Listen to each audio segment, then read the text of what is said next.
આટલી ક્રિસ્પી અને ટેસ્ટી કડક પૂરી બનાવવાની પરફેક્ટ રીત અને સ્પેશિયલ ટિપ્સ આ વિડીયોમાં બતાવી છે.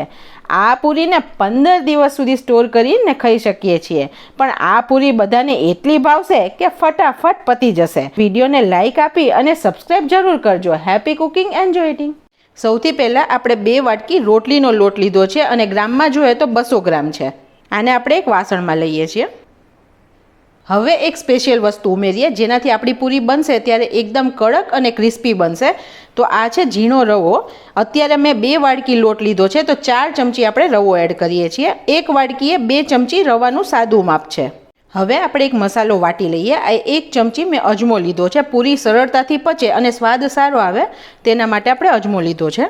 અને 1 ચમચી જીરું લીધું છે. આ બંનેને આપણે પહેલાં અધકચરું ટોચી લઈએ.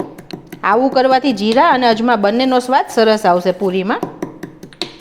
અને જ્યારે આપણે પૂરી તળશું ત્યારે તે બહુ વધારે છૂટું પણ નહીં પડે.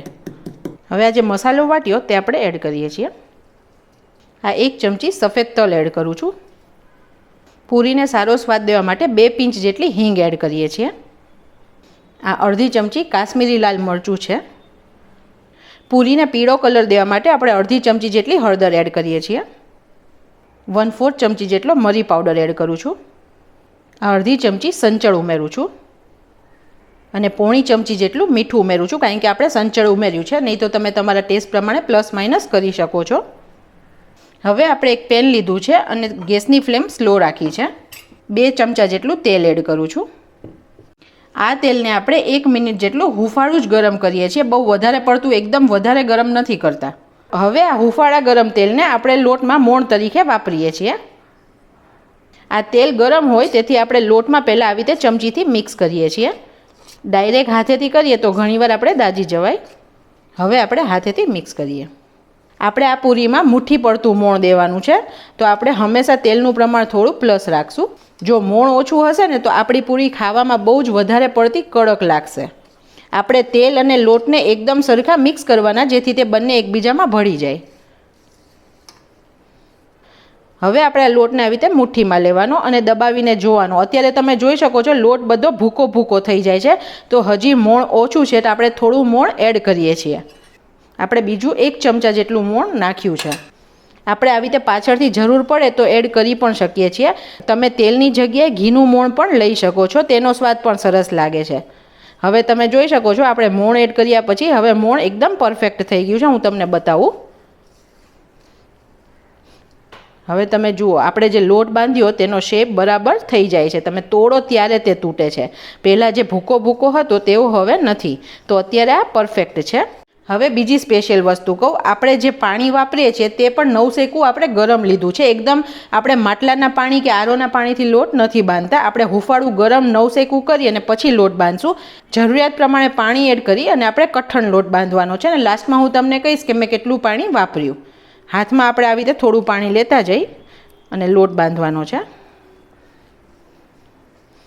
આ લોટ આપણે ફ્રેન્ડ્સ થોડો કઠણ રાખવાનો છે. એકદમ ઢીલો લોટ નથી કરવાનો. ફ્રેન્ડ્સ, ફરસી પૂરી અને કડક પૂરીનો બેઝિક ફરક એ છે કે આપણે કડક પૂરીમાં અત્યારે હળદર, મરચું, અજમો વગેરે નાખ્યું, તે આપણે બધું ફરસી પૂરીમાં નથી એડ કરતા. તે બંનેનો બેઝિક ફરક છે. અને કડક પૂરી છે તે આપણે હંમેશા પતલી વણી અને કડક બનાવીએ છીએ, અને ફરસી પૂરી આપણે જાડી વણી અને સોફ્ટ અંદરથી રહે તેવી ટ્રાય કરીએ છીએ. હવે આપણો લોટ ધીરે ધીરે બંધાતો આવે છે. આપણે બંને હાથથી તેને મિક્સ કરી દઈએ છીએ. અત્યારે તમે જોઈ શકો છો ઘણો કડક લોટ છે. હવે આ લોટને આપણે 5 મિનિટ માટે રેસ્ટ આપીએ, જેથી આપણો રવો છે તે સરસ પલળી જશે. આટલો લોટ બાંધતા મારે પોણા ગ્લાસ પાણીની જરૂર પડી છે. હવે આપણે એક પેનમાં તેલ ગરમ થવા મૂક્યું છે અને ગેસની ફ્લેમ અત્યારે સ્લો રાખી છે. હવે આપણા લોટને 5 મિનિટ થઈ ગઈ છે. આપણે ચેક કરી લઈએ. હવે લોટ સરસ પલળી પણ ગયો છે. આપણે થોડું તેલ લઈ અને તેને મસળી લઈએ. હવે આપણે આમાંથી એક મોટો લુઓ બનાવી છે અને તેને આવી રીતે સિલિન્ડર શેપ આપી દઈએ. અને આ પૂરી આપણે નાની બનાવીએ છીએ તો આટલા નાની સાઈઝના લુવા લઈએ છીએ.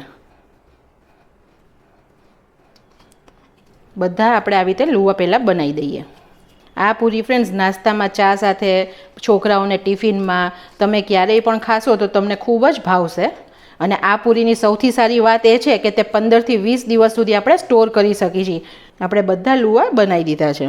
આપણે આમાંથી એક લુઓ લઈ છીએ અને 2 હાથની હથેળી વચ્ચે તેનો બોલ બનાવીએ છીએ. આવી રીતે બોલ બનાવીને એકવાર દબાવશું ને ફ્રેન્ડ્સ તો આ ક્રેકવાળો બોલ રહેશે, કારણ કે આપણો લોટ કઠણ છે. આપણે 2 થી 3 વખત ગોળ કરવાનું ને પછી દબાવવાનું, ગોળ કરવાનું અને પછી દબાવવાનું. આપણે ક્રેક વગરનું લો તૈયાર કરશું. આવી રીતે આપણે આ બધા ગોળના બનાવી દઈએ છીએ. હવે આમાંથી આપણે એક લુવું લઈ છીએ, બાકીના ઢાંકી દઈએ જેથી કોરા ના પડી જાય. હવે આપણી પૂરી વણતી વખતે પાટલા પર ના ચોટે તેની માટે એક સ્પેશિયલ ટ્રીક કહું. આપણે આવી રીતે 2-3 ટીપા તેલ લઈ છીએ અને પછી આખી પાટલીમાં લગાડી દઈએ છીએ. આવું કરવાથી ફ્રેન્ડ્સ પૂરી ક્યારેય તમારે ચોટશે નહીં અને લોટ અટામણ વગર તમે સરસ વણી શકશો. હવે આપણે આને વણી લઈએ. આપણે પહેલાં લાંબુ વણ્યું, પછી ફેરવી સાઈડ, પછી બીજી સાઈડ વણ્યું, જેથી તે સરસ ગોળ થતી જાય. આને આપણે સાઈડ્સથી પણ વણવાની, નહીં તો કિનારેથી જાડી રહેશે અને પૂરી પછી પોચી પડી જશે. આ પૂરીને આપણે પતલી વણવાની છે, એકદમ જાડી પૂરી નથી રાખવાની.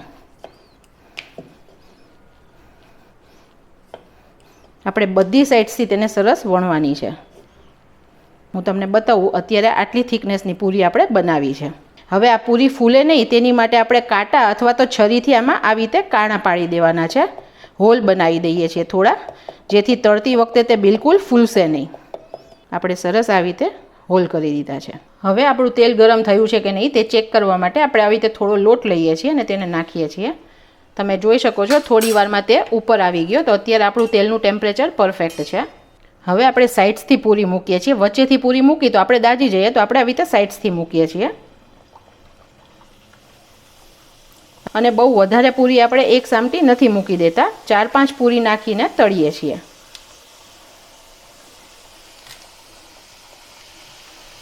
આપણે આને ઉપરથી આવી રીતે થોડી થોડી પ્રેસ કરશું. અત્યારે મીડિયમથી સ્લો ગેસની ફ્લેમ રાખી છે. ગેસની ફ્લેમ બહુ વધારે હાઈ હશે તો ઉપરથી તે તરત તળાઈ જશે અને અંદરથી કાચી રહેશે અને કડક નહીં થાય. તો આપણે બહુ ફાસ્ટ તાપે આને નહીં તળીએ. હવે આપણે એને પલટાવીએ છીએ.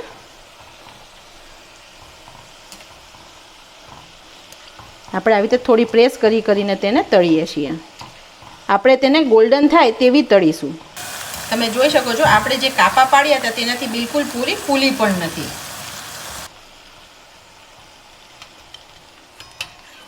આપણી આ 2 પૂરી તળાઈ ગઈ છે. હું તમને બતાવું પણ ખરી કેટલી સરસ તળાઈને બની છે. તમે જોઈ શકો છો પહેલાં જે બહુ વધારે બબલ્સ હતા તે બબલ્સ હવે ખૂબ ઓછા થઈ ગયા છે. તો તમને ત્યારે પણ ખબર પડશે કે આપણી પૂરી તળાઈ ગઈ છે, જ્યારે બબલ્સનું પ્રમાણ ઘટી જશે.